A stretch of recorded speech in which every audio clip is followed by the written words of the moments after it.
In this video, I'm going to be talking about the 3 different type of leathers that you use to make sneakers. There are 3 different type of leathers you need to learn how to use, and the first is for the liner, the second is for the upper, and the third is exotic. Now, it's really hard to work with, but if you learn how to work with it, it's really fun. Leathers are measured in different measurements. The first are ounces, the second is the thickness, normally they go by millimeters, and then the third is the grain, and fourth by the square foot, but that's pretty explanatory. The first leather we're going to be talking about is the liner. As you can see, this is my example. This is a 1 ounce leather. Now, when I use leathers for the liner, I tend to go with just 1 ounce. I don't really think about the thickness, because when I'm thinking about a liner, I want it to be light, yet it's really durable. This is a lambskin, and in my opinion, it's the softest leather out there. It's also very tough, at least tough enough to be a really good liner, but this is a 1 ounce. It's very thin, but yet it's very durable for putting your sock in the sneaker every time.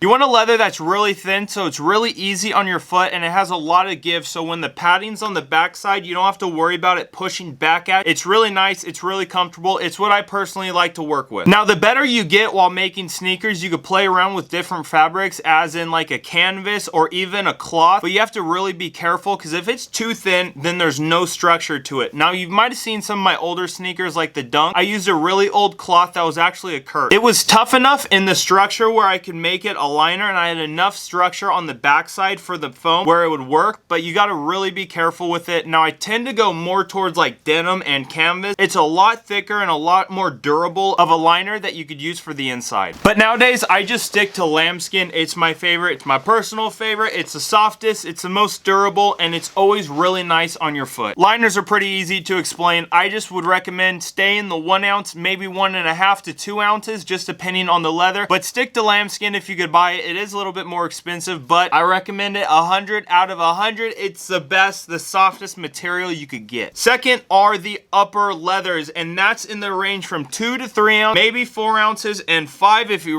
really want to go there, but that's when you got to start steaming it and really messing around with the leather just for it to work on the upper. Now, as I mentioned before, there's different thicknesses as well, but I just like to make it easy, like to make it simple. Stick to ounces. I recommend 2, 3, and 4. Stick there. Don't go any lower. Don't go any thicker. So first, why do I like the thickness for the upper? Well, it gives a lot more structure, especially when you're stitching all these panels together. You want to have a really nice structure, not something like a 1 ounce that will fall on itself. Something like this, even though it is floppy at the time, when you stitch all these panels together and you back it up with a liner and also all the internals, it's really nice and I really love it. And also a pebble leather like this. What's really fun too is you could use either the suede side on the back or you could use a pebble on the front. I tend to go for each one just because it's really fun to play around with. This has a really nice weight to it, as well as it's really soft. I love the look of it, but at the end of the day, it has really nice structures for the upper. Next, when talking about leathers for uppers, you got to think about the finish. As we just showed,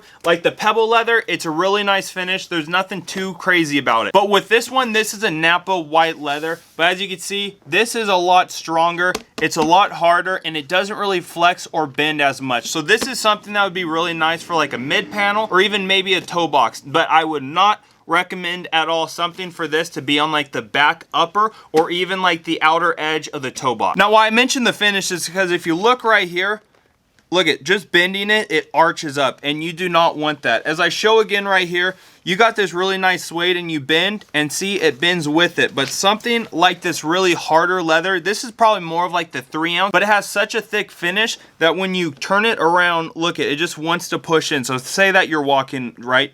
You're walking, it will actually arch up in certain areas, and you do not want that. It might not look right on screen, but when you have this finish, it's really hard to work with. This is personally my favorite leather. I love this just because of the nice finish. It's literally a smooth white leather. It doesn't get better than this. This is the white Napa leather if you ever want to look it up. It's really hard to find. Sometimes whenever I go to the leather stores, they're always sold out of this just because of the batches that they come out in. So this is a really old burgundy rustic look, and it does have a hard thickness on the layer, but it is very bendable and it's really easy to play with. Now look at, right? This has a really hard finish to it, and this also has a light finish to it, but this still does a great job with doing any part that you want on the sneaker. I got this leather a while back just because because this was a really hard find as well. This is about a 3 ounce, and on the back side, it doesn't have the finish. So this was a natural tan that was just dyed on the surface. On the back side, this wasn't dyed. I'm gonna use a purple as an example again. The front and the back's also dyed, as well as the gray suede. Everything is dyed, but for this is just a surface dye. So you really want to pay attention, make sure it doesn't bleed. Now, most of the time it has a really nice protective coat on the upper so the dye won't go anywhere, but you do got to think about that. If you're learning something from this video or finding entertainment out of it, make sure to smash that like button as well as subscribe. It really helps out the channel. Now I'm going to describe the scientific way that I buy leathers, and you're going to be mind blown. I don't really go off of anything except for feeling and touch. I personally love to buy the leathers in the store. I love to feel them. I love to smell them. You know, walk in, get that really nice leather smell, but feel them to the touch, see what I'm working with. Every once in a while I'll get a really nice leather on the internet, but I really prefer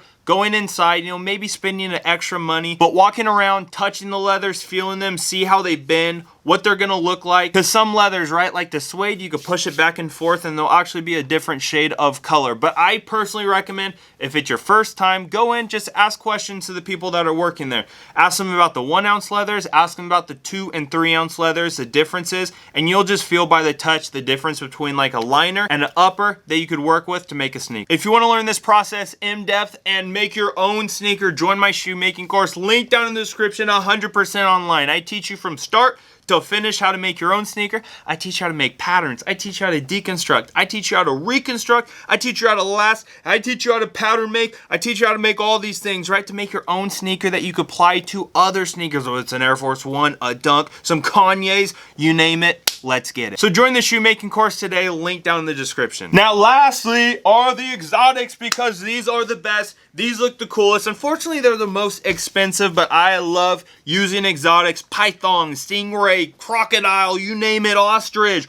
Ooh, there's so many exotics, yet they're really cool, they're really fun, and they push your sneaker out of the boundaries. Now, a little backstory. When I started making sneakers, I went to straight exotics, and that was a no-go. Don't do that if you're just learning sneakers. Now, if you've done a couple ones, yes, go into Python, go into Stingray, all that stuff. But I totally messed up. The first couple sneakers that I made were made with pythons and they looked horrible because I had no idea what I was doing. But after watching this video, you're gonna know how to use your python, your stingray, and I love to name all these. Let's talk about it. When I started making sneakers, I used python and only python, and I really wish I didn't use them because I wasted a lot of materials, as well as anaconda.